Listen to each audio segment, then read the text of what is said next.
Sallallahu ala Muhammad, sallallahu alaihi wasallam, sallallahu ala Muhammad, sallallahu alaihi wasallam.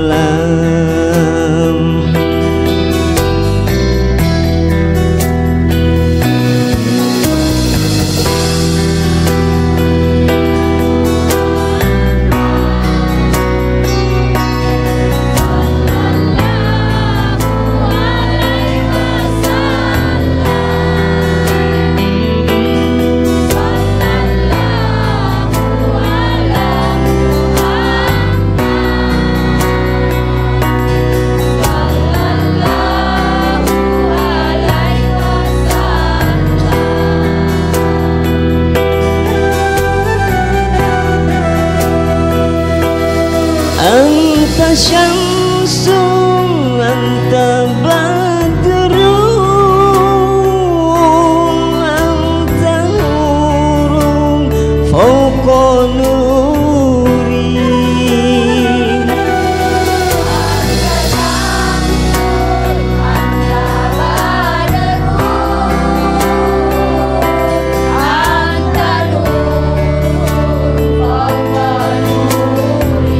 Ya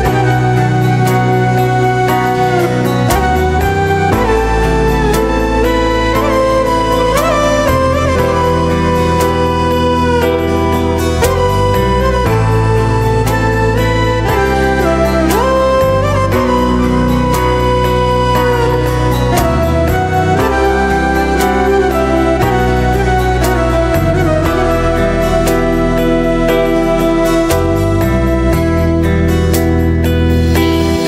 khafiqaini, ya habibi ya Muhammad, ya arusal khafiqaini, ya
Assalamualaikum warahmatullahi wabarakatuh. Waalaikumsalam warahmatullahi wabarakatuh.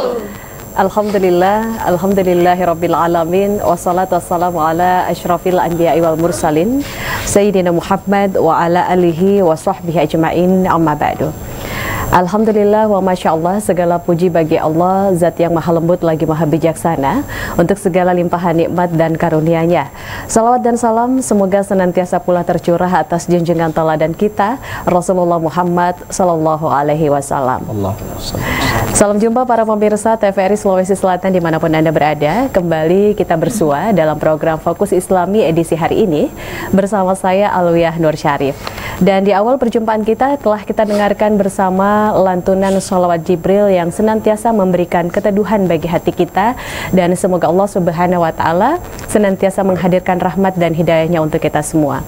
Sesungguhnya barang siapa yang membaca sholawat Jibril dalam kehidupannya, maka akan dihadirkan rezeki yang baik dan halal baginya dalam kehidupannya. Dan semoga kita semua tergolong dalam orang-orang yang senantiasa memperoleh rezeki yang baik dan juga halal di jalan Allah Subhanahu wa Ta'ala. Dan alhamdulillah para pemirsa, Fokus Islami edisi kali ini mengusung sebuah tema tentang menghindari sifat angkuh. Bersama saya di TVRI Sulawesi Selatan telah hadir narasumber kita pada kesempatan sore hari ini. Assalamualaikum Ustadz Heri Irawan Al-Jafari, SPD MPD. Assalamualaikum warahmatullahi wabarakatuh. Ustadz Heri ini merupakan Dai Nasional KPU Komunitas Para Ustadz. Jadi harus masuk di situ Ustadz ya Ustadz ya.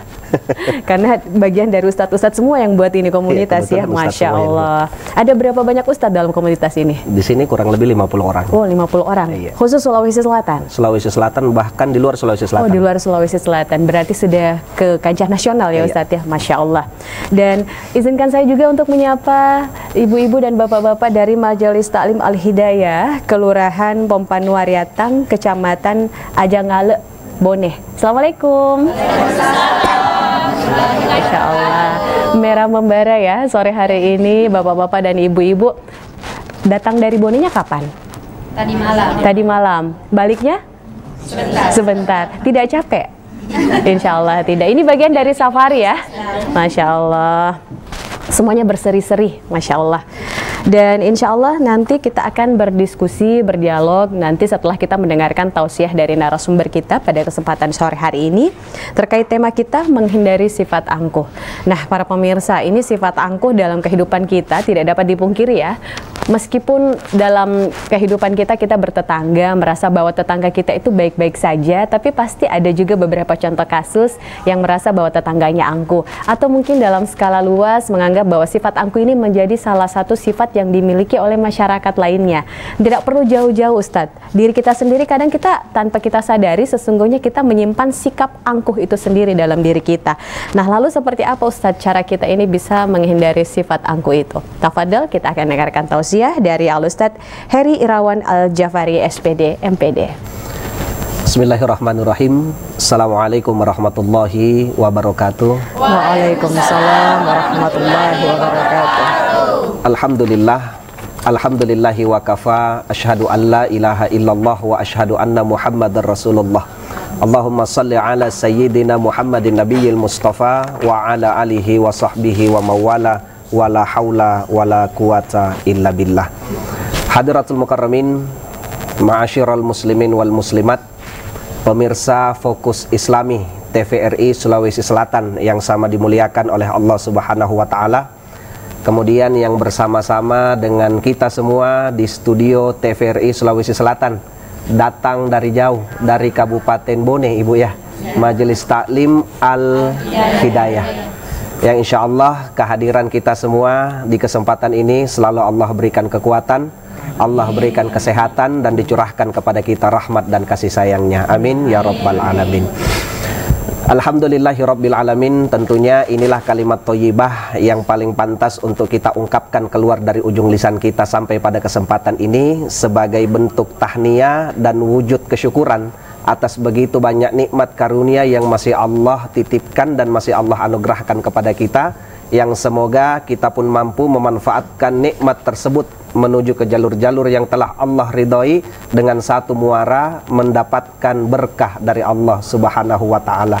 Satu kata yang selalu kita sebut, Satu kata ini yang selalu kita dengar, tapi jangan sampai satu kata ini tidak kita tahu maknanya. Berkah.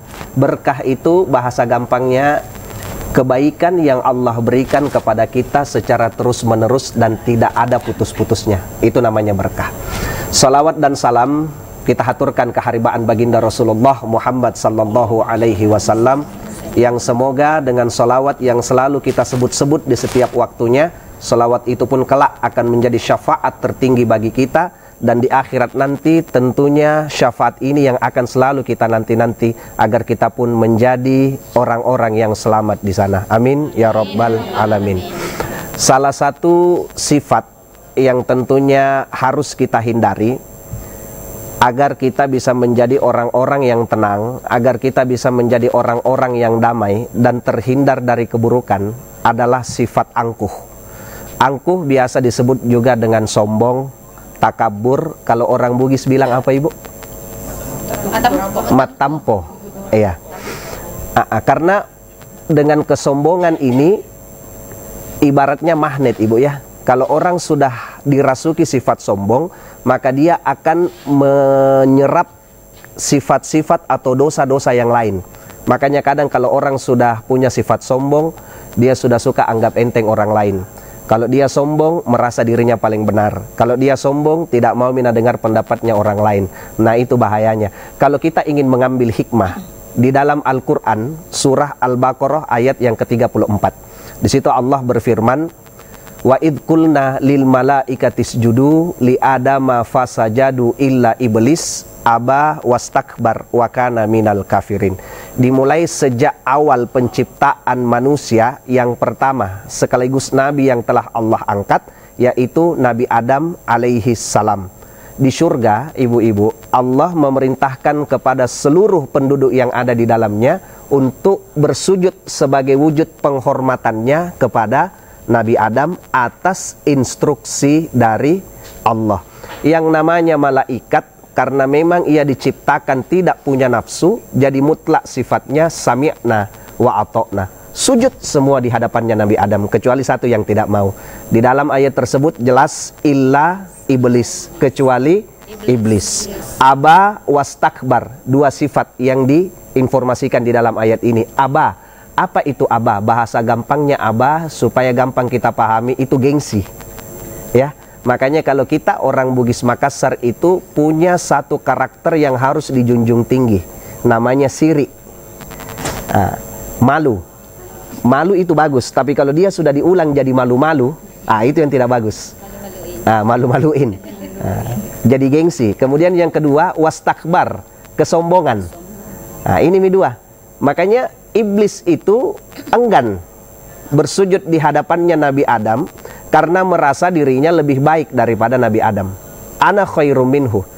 Iblis protes, ya Allah, kenapa saya harus disuruh sujud di hadapannya Nabi Adam? Notabene ini kan Nabi Adam diciptakan dari tanah, struktur penyusun yang paling rendah, tempat yang selalu diinjak-injak. Di situ semua tempatnya kotoran berkumpul. Sedangkan aku, ya Allah, engkau ciptakan dari api. Sesungguhnya lebih mulia api daripada tanah. Ini kan Nabi Adam baru 1 hari diciptakan, sedangkan aku, ya Allah, sudah begitu lama taat beribadah kepadamu. Kalau kita ingin ambil informasi di dalam salah satu tafsir Al-Munir, ternyata iblis itu, ibu, nanti dia dikasih nama iblis pada saat dia tidak mau sujud di hadapannya Nabi Adam.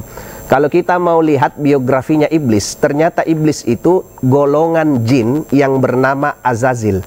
Saking taatnya dia beribadah kepada Allah, maka diangkatlah ia, diberikan penghormatan untuk masuk ke dalam surga dan menjadi khazinul jannah. Apa itu khazinul jannah? Juru kuncinya surga. Kalau kita kembalikan tadi di dalam tafsir Al-Munir, ternyata Azazil itu, iblis itu, ibu, sudah beribadah kepada Allah selama 80.000 tahun lamanya. Kira-kira ada ndak manusia yang bisa mencapai umur 80.000 tahun beribadah kepada Allah?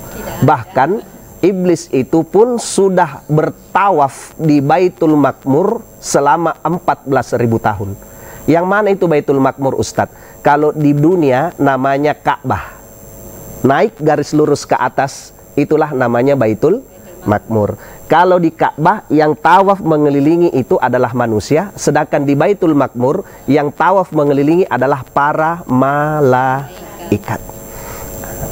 Jadi dengan sifat sombongnya iblis tidak mau. Tetapi Allah telah memberikan hukuman.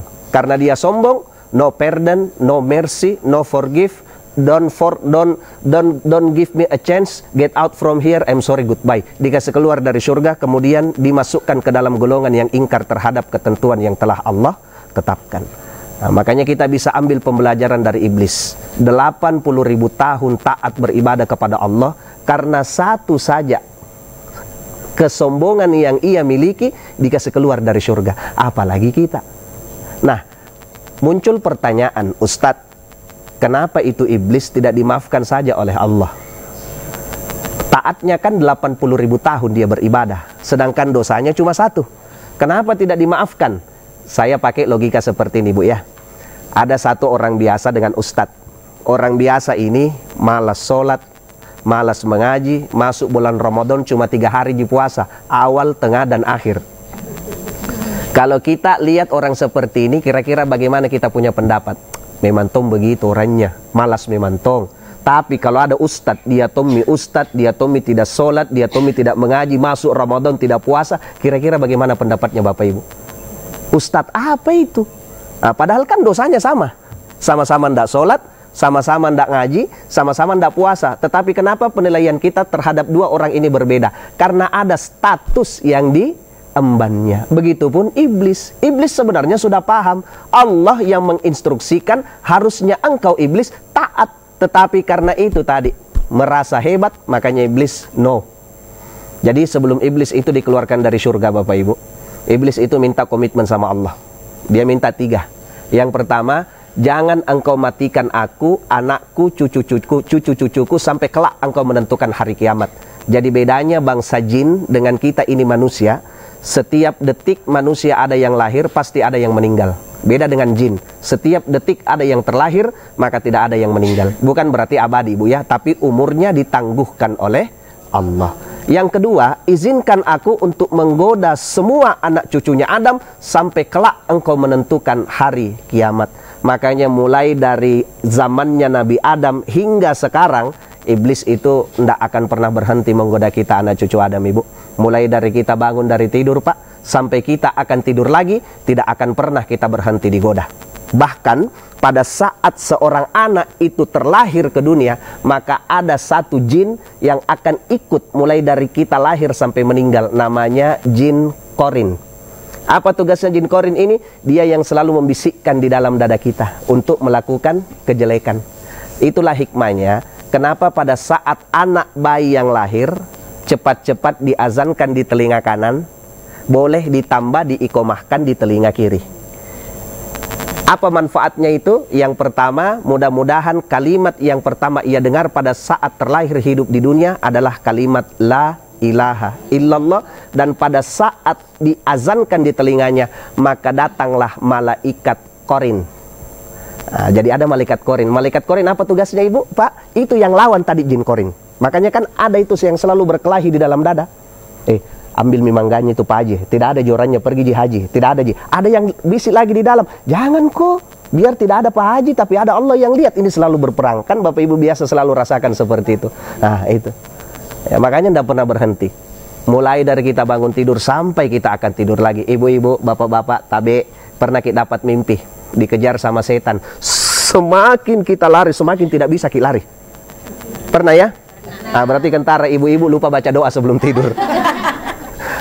Maka disitulah manfaatnya, Ibu. Sebelum kita tidur, bacalah doa. Kemudian Rasulullah kasih tahu kepada Aisyah, kalau mau tidur, usahakan 4 ini. Yang pertama, jangan engkau tidur sebelum mendapatkan maaf dari semua tetanggamu. Kemudian yang kedua, jangan engkau tidur sebelum meminta syafaatku. Jangan engkau tidur sebelum mengkhatamkan Al-Quran. Dan jangan engkau tidur sebelum melaksanakan umroh. Aisyah bertanya-tanya, bagaimana caranya saya bisa melaksanakan itu dalam satu malam? Rasulullah katakan, sebelum engkau tidur, engkau baca kalimat istighfar. Astaghfirullahaladzim, alladzi la ilaha illa huwal hayyul qayyum wa atubu ilaih. Insyaallah kita sudah akan mendapatkan maafnya tetangga-tetangga kita. Yang kedua, meminta syafaat, berarti kita cukup mengucapkan sholawat. Terserah ibu-ibu, bapak-bapak mau sholawat yang panjang, mau sholawat yang pendek, up to you. Kemudian yang ketiga, mengkhatamkan Al-Quran. Nah, bagaimana lagi caranya ini Ustaz? Apakah harus dibaca lagi mulai dari surah Al-Fatihah sampai surah An-Nas sampai subuh itu Ustaz? Tidak. Pada saat kita membaca surah Al-Ikhlas 1 kali, maka sama derajatnya kita mengkhatamkan sepertiga Al-Quran. Berarti kalau kita baca 3 kali, sama derajatnya dengan mengkhatamkan 1 Al-Quran. Dan yang keempat, melaksanakan umroh. Bagaimana caranya? Berarti harus lagi ke Makkah? Tidak. Jadi cukup kita mengucapkan Subhanallah, Alhamdulillah, La ilaha illallah, Allahu Akbar. Sama derajatnya kita melaksanakan umroh ke Mekah. Nah, tetapi walaupun setan itu selalu menggoda kita, salah satu sahabat namanya Umar bin Khattab. Umar bin Khattab ini ibu, satu orang sahabatnya Nabi yang dijuluki Lion of the Desert, singa padang pasir. Saking hebatnya, bukan cuma manusia yang takut dengan dia, tapi setan dan jin pun juga takut dengan Umar bin Khattab. Seketika jin ini memberikan informasi ke Umar bin Khattab karena kalah duel. Jadi kalau ada jin, setan, apapun modelnya yang datang mau ganggu kita baca satu ayat istimewa di dalam Al-Quran, namanya ayat kursi. Jadi memang salah satu fungsinya ayat kursi itu Bapak Ibu, ayat pengusir setan. Jadi biar yang datang ganggu mau pocong, kuntilanak, genderuwo, kolong wewe dan sebagainya, kita bacakan itu ayat kursi, pasti akan lari. Cuma yang jadi masalah Pak Ustadz, kalau yang datang ganggu setan mukanya manusia Pak Ustadz, wujudnya manusia, bagaimana caranya diusir? Tentu tidak cukup dengan ayatnya, kursinya juga harus kita ambil baru kita lempari supaya lari. Nah. Kemudian yang ketiga, komitmennya iblis, dia bilang apabila nanti ada anak cucunya Adam yang minta-minta kepadaku, maka kabulkanlah permintaan itu.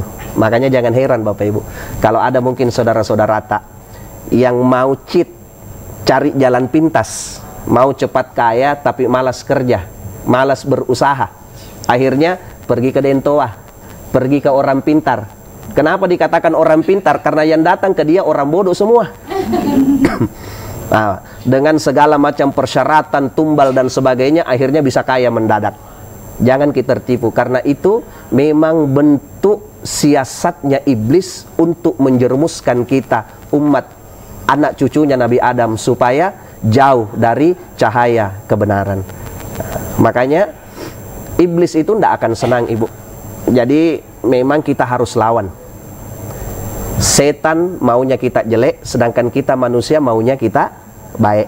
Makanya nanti di bulan Zulhijjah, saudara-saudara kita yang alhamdulillah telah mendapatkan panggilan dari Allah untuk menyempurnakan rukun Islamnya yang kelima, itu kan akan melaksanakan salah satu rangkaian ibadah haji, lontar jumrah akabah.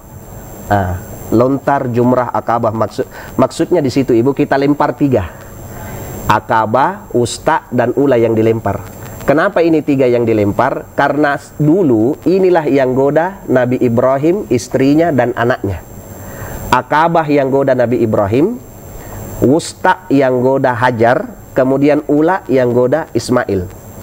Tidak mempan digoda Nabi Ibrahim, digoda istrinya Hajar. Tidak mempan digoda Hajar, digoda anaknya Ismail. Ismail tahu bilang yang datang goda dia adalah setan, dia ambil batu kerikil kemudian dia lempari. Nah itulah sampai sekarang dilakukan setiap tahunnya sebagai bentuk perseteruan. Tidak bisa manusia seiring sejalan dengan syaitan. Cuma sayang 1000 sayang, setelah lempar jumroh di tanah suci, pulang ke rumah, kembali pikirannya pikiran setan, tangannya tangan setan, dan kakinya kaki setan. Nah, makanya hindari sifat sombong. Apa ciri-cirinya orang yang sombong? 1, apabila orang itu diberikan rezeki oleh Allah berupa harta, kadang dia lupa bahwasanya apa yang dia peroleh bukan semata-mata karena hasil kerja kerasnya, tetapi karena pintu kemudahan yang Allah buka untuknya sehingga dia bisa mendapatkan harta itu. Makanya di dalam harta kita ada hak-hak orang yang membutuhkan. Paling tidak berinfak di masjid, bersodakoh, karena sejatinya as-sodakoh tatribul bala, sedekah itu mencegah dari yang namanya bencana. Semakin banyak kita bersedekah, insya Allah semakin jauh bala bencana itu Allah berikan untuk kita. Kemudian yang kedua, yang mana lagi orang-orang yang sombong itu? Orang yang diberikan kepintaran oleh Allah, orang yang diberikan ilmu oleh Allah, tetapi kadang merasa benar sendiri, kadang merasa lebih hebat. Cuma kadang ada juga orang yang baru belajar, sombongnya minta ampun. Ini banyak sekarang Ibu, yang gurunya cuma 2. Kalau bukan Kiai Google, yang kedua Profesor Dr. Haji Muhammad YouTube. Itu juga 2 gurunya. Merasa sudah paling hebat. Padahal kita ini belajar sama puluhan kiai, ratusan kiai, ratusan buku kita baca, tapi kita tidak berani menyombongkan diri karena kita paham orang yang bijak. Kita ambil saja Ibu padi ya. Padi. Ibu tahu padi ya? Itu padi kan siklus tumbuhnya, semakin tua usianya, semakin tinggi batangnya, dan semakin banyak bulir yang dihasilkan, maka padi itu akan semakin, harusnya seperti itu kita. Semakin pintar kita, semakin kaya kita, semakin hebat kita, harusnya kita sadar semua itu tidak akan bisa terjadi kalau bukan izin dari Allah Subhanahu wa ta'ala. Dan ini juga saya komentari sedikit masalah kesombongan yang terselubung. Mohon maaf, ini khusus sepertinya di Sulawesi Selatan, Tabe. Kalau pulang haji, itu kan saya perhatikan biasa jamaah-jamaah perempuan di Sulawesi Selatan khususnya banyak sekali kena penyakit kuning di asrama haji itu. Tabe. Yang harusnya yang kita perlihatkan itu bukan emas, yang kita perlihatkan itu perubahan dirita setelah kita melaksanakan ibadah haji. Oke lah, yang namanya perempuan kan perhiasan dunia, memang cocok pakai perhiasan, cuma jangan kita liwa-liwa, kasihan, jangan berlebihan. Ini pernah saya dapat ada satu ibu-ibu mentang-mentang banyak gelang emasnya, nah pakai semua pergi acara pengantin, mulai dari pergelangan tangan naik sampai setengah sikunya. Pura-pura jalan di depan orang banyak tabe supaya dilihat banyak gelang emasnya, ternyata emas Jakarta juga. Subhanallah. Makanya bahayanya itu sifat sombong Ibu ya. Orang yang sombong berarti kurang temannya, karena secara tidak langsung orang akan menghindar dari dia. Orang akan jaga jarak. Bahaya ini orang ini sombong, semua mina salahkan. Dia mami paling hebat, dia mami paling jago. Ujung-ujungnya yang susah adalah pelaku kesombongan itu sendiri. Baik Ustaz, Masya Allah. Udah Ustaz ya? Kita buka sesi pertanyaan Ustaz ya. Saya lihat Bapak Ibu dari Majelis Taklim Al-Hidayah ini sudah sangat penasaran, dan rupanya mungkin banyak yang mempersiapkan pertanyaan untuk sesi diskusi dan dialog kita sore hari ini. Jadi sangat luar biasa ya Bapak Ibu, tema kita hari ini menghindari sifat angkuh. Dan kami persilakan ibu-ibu, bapak-bapak dari Majelis Taklim Al-Hidayah yang ingin mengajukan pertanyaan. Adakah yang ingin mengajukan pertanyaan Bapak Ibu? Silakan Bu.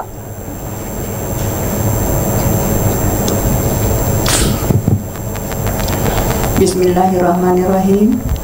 Assalamualaikum warahmatullahi wabarakatuh. Waalaikumsalam warahmatullahi wabarakatuh.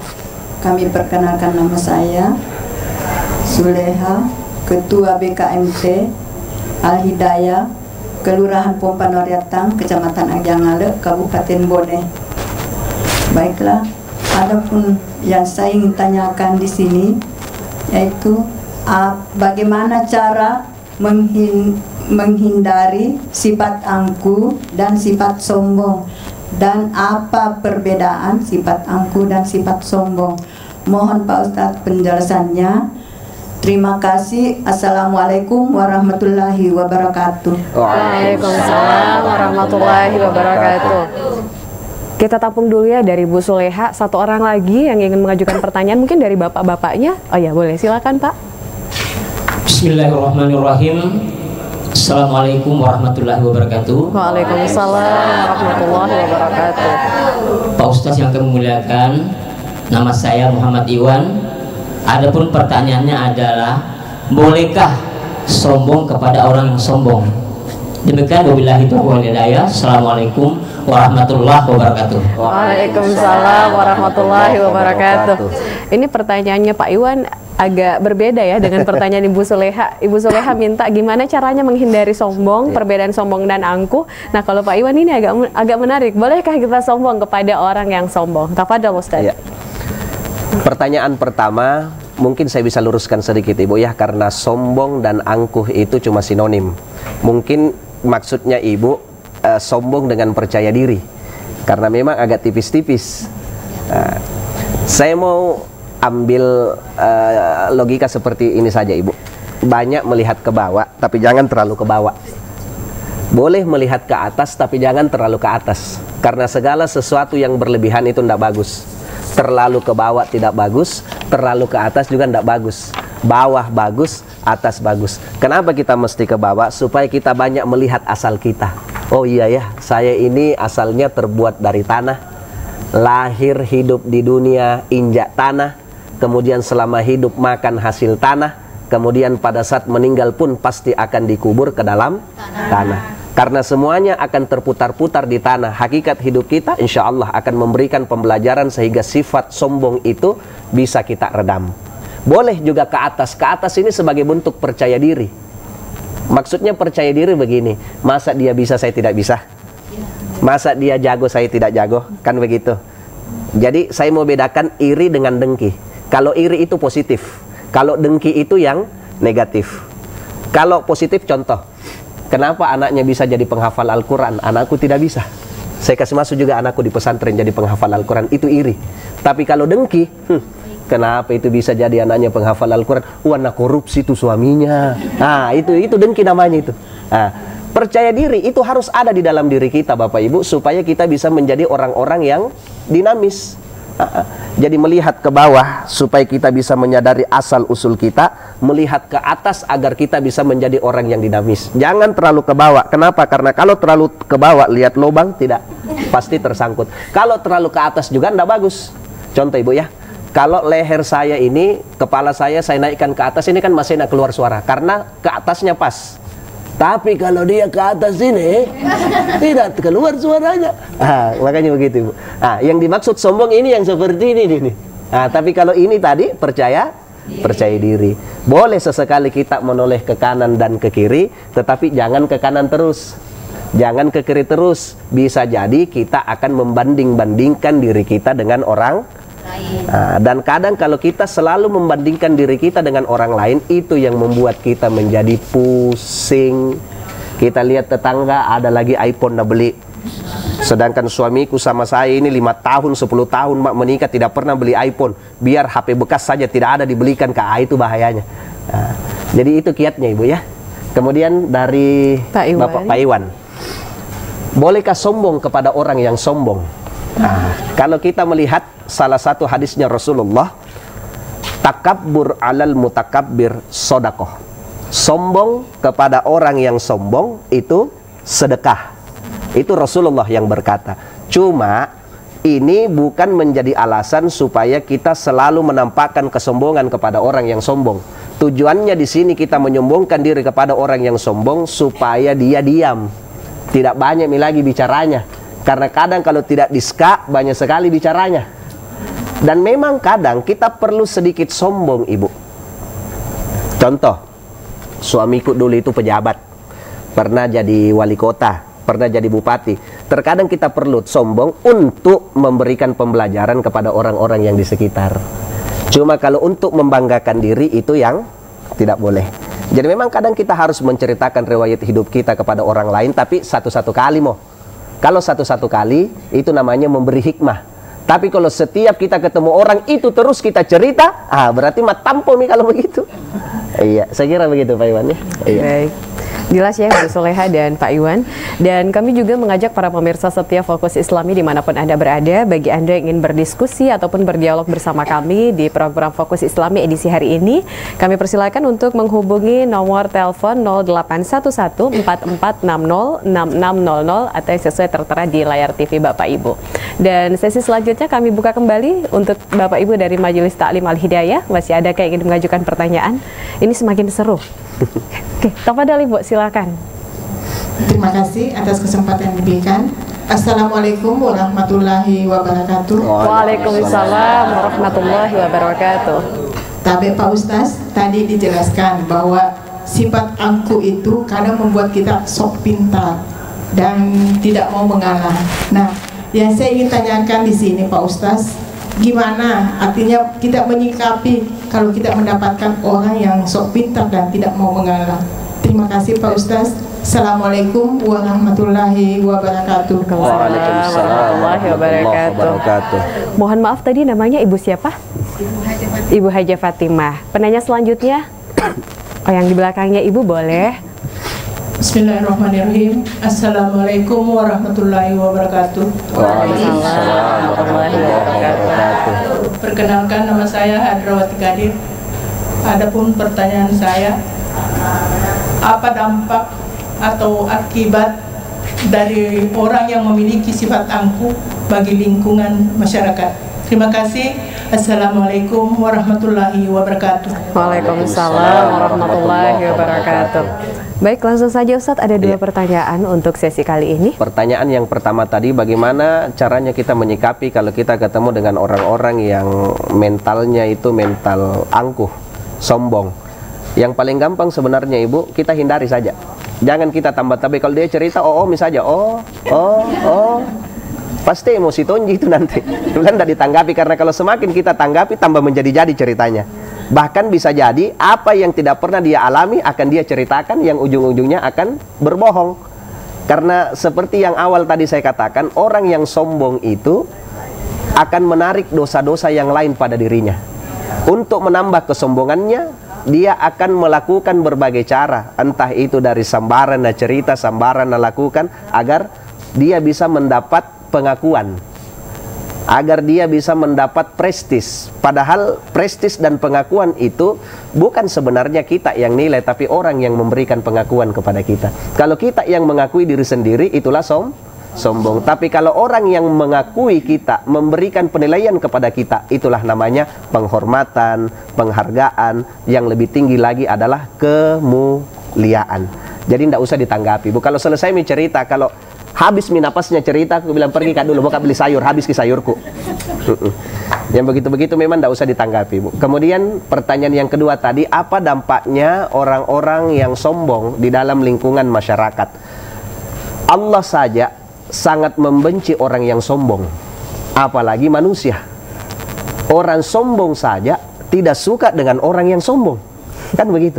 Makanya tadi sesuai pertanyaannya Pak Iwan tadi, kadang kalau kita dengar dari tampuna bicara, malas ku dengar secara tidak langsung mereka pasti akan dijauhi oleh masyarakat.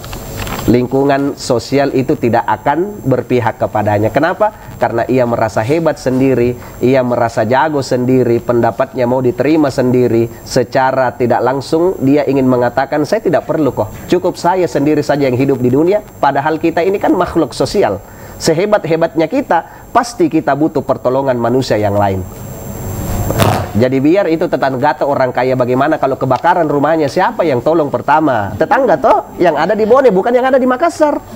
Kalau yang ada di Makassar tunggu turun ke Bone, habis rumahnya. Tetapi tetangga dulu yang harus. Itu bahayanya kalau orang sombong, ibunda ada temannya. Ya, yang teman itu kadang penjilat-penjilat, yang mau ambil, kan begitu Ibu ya. Iya. Iya. Jadi jangan kayak sombong Ibu dia. Hindari kayak. Ya, tapi saya yakin ibu-ibu dan bapak-bapak dari Majelis Ta'lim Al-Hidayah ini adalah orang-orang yang jauh dari sifat ini, insya Allah. Dan kita masih punya beberapa menit waktu untuk diskusi. Masih adakah yang ingin mengajukan pertanyaan? Boleh, silakan Ibu. Bismillahirrahmanirrahim. Assalamualaikum warahmatullahi wabarakatuh. Waalaikumsalam warahmatullahi wabarakatuh. Perkenalkan, nama saya Murniati. Mohon izin Pak Ustadz, saya mau bertanya, bagaimana pandangan Islam dalam menyikapi sikap angkuh dan sombong? Sekian dari kami. Assalamualaikum warahmatullahi wabarakatuh. Waalaikumsalam warahmatullahi wabarakatuh. Satu orang lagi. Ya, boleh, silakan Ibu yang di belakangnya. Tafadhol. Bismillahirrahmanirrahim. Assalamualaikum warahmatullahi wabarakatuh. Waalaikumsalam warahmatullahi wabarakatuh. Perkenalkan, nama saya Sunarti. Adapun pertanyaan saya Pak Ustaz, bagaimana kita mengetahui ciri-ciri orang yang sombong atau angkuh? Nah, terima kasih. Assalamualaikum warahmatullahi wabarakatuh. Waalaikumsalam warahmatullahi wabarakatuh. Ini mungkin lebih ke perincian lagi Ustaz ya, tentang pandangan Islam terhadap orang yang sombong itu. Baik, tafadhol Ustaz. Jadi pandangan Islam terhadap orang yang sombong, saya kira jelas tadi Ibu ya, di dalam surah Al-Baqarah ayat ke-34. Allah itu sangat tidak menyukai orang yang sombong, walaupun orang itu ahli ibadah sekalipun, tetapi karena memiliki sedikit kesombongan di dalam dirinya, maka kesombongan inilah yang akan merusak segala-galanya. Karena sekali lagi, kalau orang yang sombong, semua dosa akan ikut meresap masuk ke dalam dirinya. Maka orang yang sombong tidak akan pernah melihat kebaikan-kebaikan pada orang lain. Yang selalu dia lihat cuma kebaikan-kebaikan yang ada pada dirinya. Padahal belum tentu yang ia anggap baik itu adalah baik di mata Allah. Bisa jadi itu adalah sesuatu yang salah di mata Allah. Dan kalau orang-orang yang sombong ini kadang sudah merajalela, pasti akan Allah tegur. Entah itu bagaimana caranya, pasti Allah akan berikan ujian, Allah akan berikan teguran supaya dia bisa sadari. Nah Ustadz, bagaimana kalau sudah ditegur nah tidak sadar-sadar? Tunggu Allah kasih hukuman. Itu. Jadi caranya itu Allah berikan pembelajaran kepada kita, Ibu. Itu yang pertama, ujian. Ujian itu gunanya supaya kita naik kelas, supaya kita bisa lebih baik. Kalau teguran itu misalnya kita ada jalan lurus begini, Bu ya. Kita lewati jalan lurus, tiba-tiba kita belok sedikit. Allah berikan teguran supaya lurus lagi. Itu namanya teguran. Tapi kalau hukuman, sudah diarahkan, sudah ditegur, masih belok, tunggu nanti kau ditilang di depan. Begitu modelnya itu. Jadi kalau sudah diuji, ditegur tidak mempan, berarti tinggal Allah berikan hukuman. Iya. Jadi itu pandangannya Islam, sangat mengharamkan yang namanya sifat sombong. Cuma kadang tabe. Di dalam diri tak masing-masing itu kadang ada biasa terbersit sikap menganggap enteng orang lain biasanya, Bu ya. Jadi ini solusinya cukup di hati saja, jangan sampai keluar ke mulut, apalagi sampai dilakukan dengan perbuatan. Kita ambil sedikit masalah biasa ini, macalla-calla orang ini. Suatu ketika Rasulullah memesan kepada Aisyah, mau keluar dulu, ini ada air kau minum, tapi jangan telan. Kau simpan saja di mulutmu. Nanti selama saya pergi, simpan itu di mulutmu. Nanti datang Kak, baru kau buang. Jadi selama Rasulullah pergi, setiap orang yang lewat itu dinilai oleh Aisyah di dalam hati. Pada saat Rasulullah pulang, disuruh kasih keluar airnya, ternyata air yang tadinya putih bersih keluar seperti gumpalan darah. Aisyah kaget. Apa yang terjadi? Kenapa bisa seperti itu? Kata Rasulullah, memang kau tidak ucapkan, kau tidak calla orang, tapi dalam hatimu kau nilai orang. Kadang itulah biasanya terjadi. Ini di Makassar, Ibu, daerah dekat rumahku, biasa begitu. Iya, apalagi kalau pagi-pagi itu biasa ada ibu-ibu yang bikin geng. Jadi datang penjual sayur, goyang tangannya, goyang mulutnya. Iya. Pilih-pilih kangkung di situ, pilih-pilih wortel di situ. Yang awalnya sinetron layangan putus dina cerita, ujung-ujungnya tetangga jadi korban. Ini banyak yang kejadian begitu. Makanya hati-hati. Jadi kadang di dalam hati ini bisa menilai, tapi minimal cukup di dalam hati, jangan sampai dikeluarkan. Kemudian pertanyaan kedua tadi. Ciri-cirinya Ustadz. Ciri-cirinya orang yang sombong. Yang bahasa gampang, yang populer mau saja itu biasa suka posting sembarang di Facebook. Kalau ada emas barunya, posting lagi alhamdulillah, baru kasih lihat notanya di situ 13,5 juta. Wah, ini yang bahaya nih yang begini. Makan di mall, update status. Alhamdulillah kita lagi makan Pizza Hut. Ini. Padahal sebenarnya Ibu, itu adabnya saja Ibu ya. Kita bertetangga tabe. Kita memasak, kemudian asap bau masakan itu dicium sama tetangga sebelah. Apalagi tetangga sebelah itu orang tidak mampu dan kelaparan, maka wajib hukumnya untuk kita beri. Kalau tidak kita beri berdosa. Kenapa? Siapa suruh asapnya masuk ke rumah tetangga? Apalagi di Facebook yang 1000 orang lihat, berarti 1000 orang harus kita belikan pizza. Makanya hati-hati mas posting bisa jadi mungkin kita rasa bahagia, tapi itu membuat orang menderi, dan itu salah satu ciri sifat itu yang milenialnya sekarang Ibu ya. Iya. Ibu-ibunya langsung tertegun Ustaz. Sebentar tuh langsung hapus postingan semua. Jadi hati-hati Ibu, apapun yang kita lakukan, ya itu semua akan ada pertanggungjawabannya. Mungkin bagi kita hanya sekedar guyonan atau hanya sekedar ajang untuk mencari kebahagiaan, me time lah ceritanya kan, tapi ternyata ada unsur sombong dan angkuh di dalam itu ya Ustadz. Postingan ji nih Bu, postingan ji.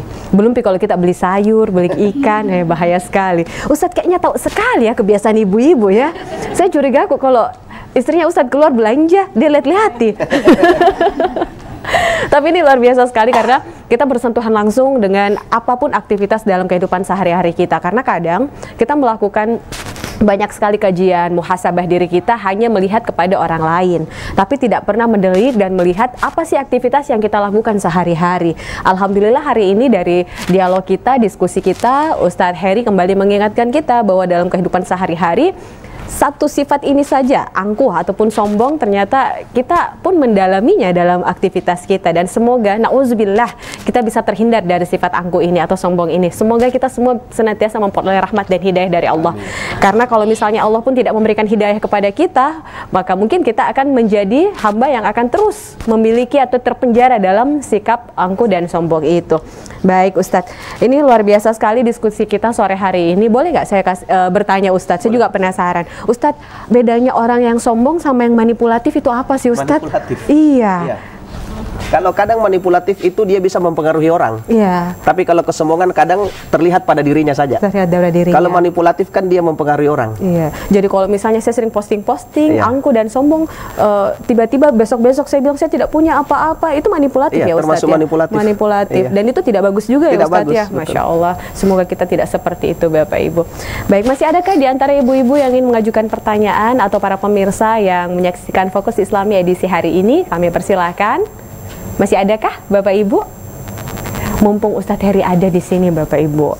Susah sekali jadwalnya ini. Tidak ada ya Bapak Ibu ya sekalian, Masya Allah.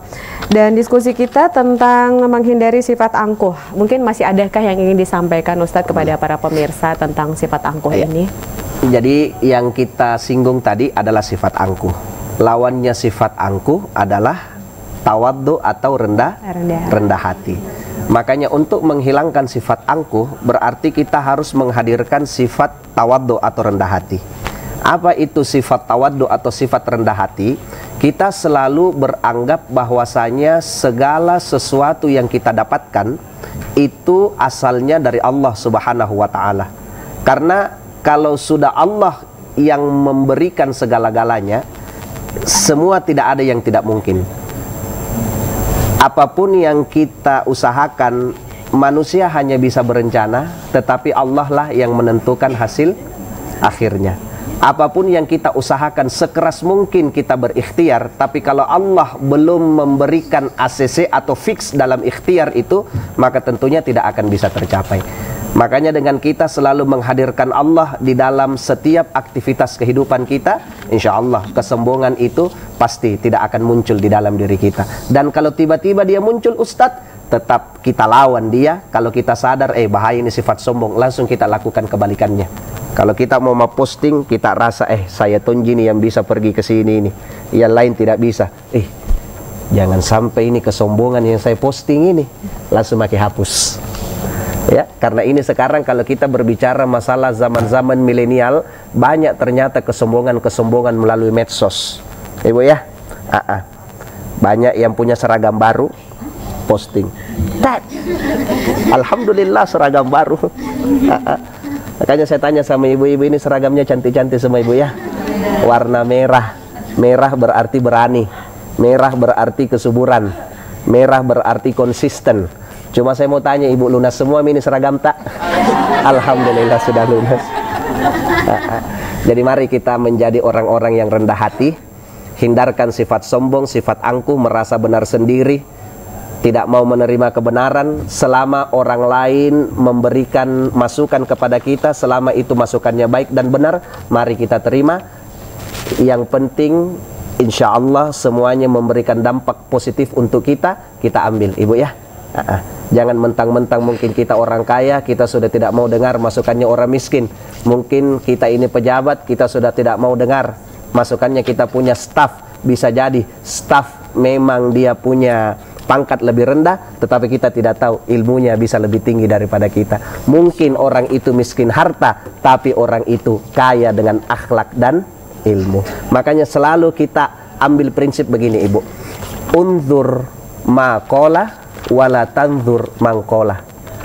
Perhatikan apa yang dia katakan, jangan melihat siapa yang mengatakan. Bahkan Ali bin Abi Thalib saja pernah berkata, walaupun dia seorang pencuri, kalau dia pernah mengajarkan saya satu saja kebaikan, maka saya rela menjadi budaknya, muridnya seumur hidup. Bayangkan itu, satu kebaikan saja dia rela berbakti kepada orang yang memberikan kebaikan, apalagi kita-kita ini. Nah, jadi itu saja, Ibu. Yang gampangnya itu, jangan ki suka pandang enteng orang, Ibu ya. Jangan ki merasa benar sendiri. Terima ki pendapatnya orang selama itu baik ji. Dan insya Allah dengan kita selalu jadikan sikap-sikap ini konsisten di dalam kehidupan kita akan terhindar dari sifat sombong, Ibu ya. Satu lagi, Bu, nah, yang berkorelasi dengan sifat sombong, pamer. Jangan lalu ki suka pamer-pamer, nah, karena pasti akan berujung kepada Iya. Kalau kupu-kupu ini bisa jadi pamer sama semuanya. Iya.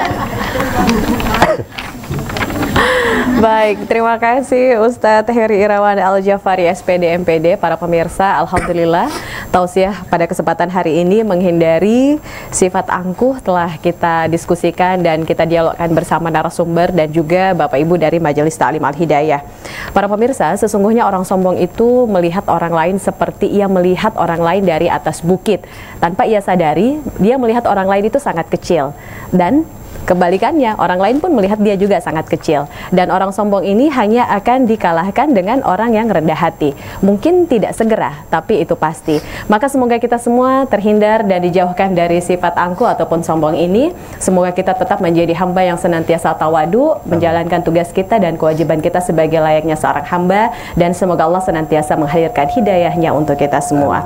Dan kami ucapkan terima kasih kepada narasumber kami Ustadz Heri Irawan Al-Jafari SPD MPD yang telah mewakafkan waktu, ilmu dan pengetahuannya pada kesempatan sore hari ini. Kami ucapkan terima kasih pula kepada ibu-ibu dari Majelis Taklim, Bapak Ibu dari Majelis Taklim Al-Hidayah Kelurahan Pempanwariatang, Kecamatan Ajangale, Kabupaten Bone.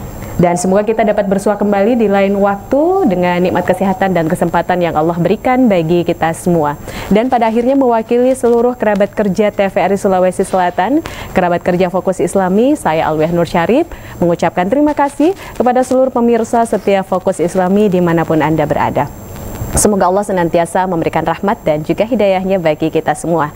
Dan sebagai akhir perjumpaan kita pada segmen Fokus Islami sore hari ini, berikut kita akan dengarkan kembali dari Majelis Taklim Al-Hidayah persembahan Sholawat Yasir Lana. Wassalamualaikum warahmatullahi wabarakatuh. Waalaikumsalam warahmatullahi wabarakatuh.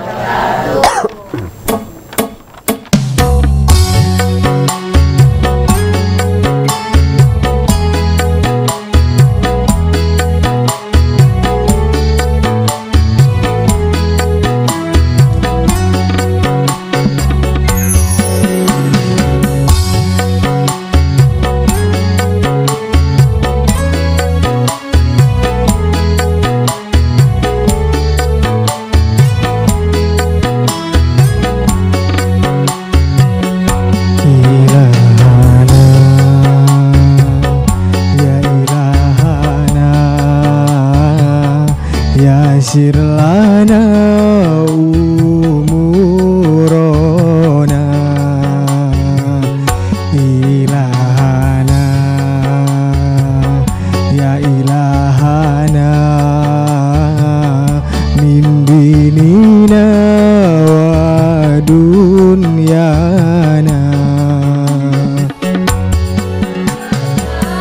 ya fatahu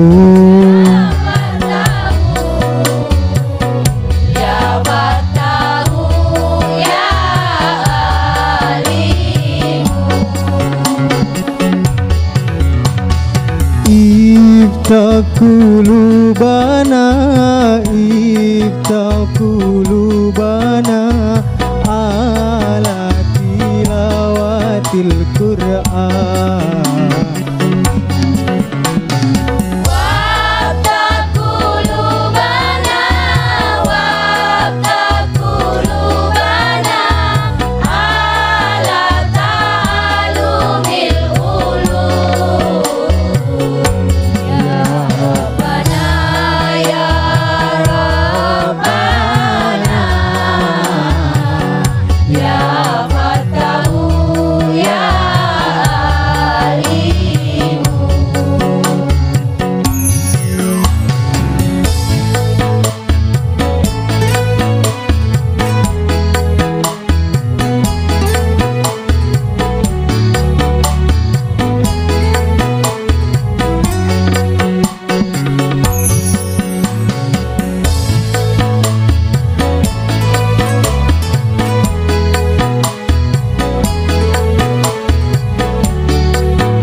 hati kami untuk membaca Al-Quran.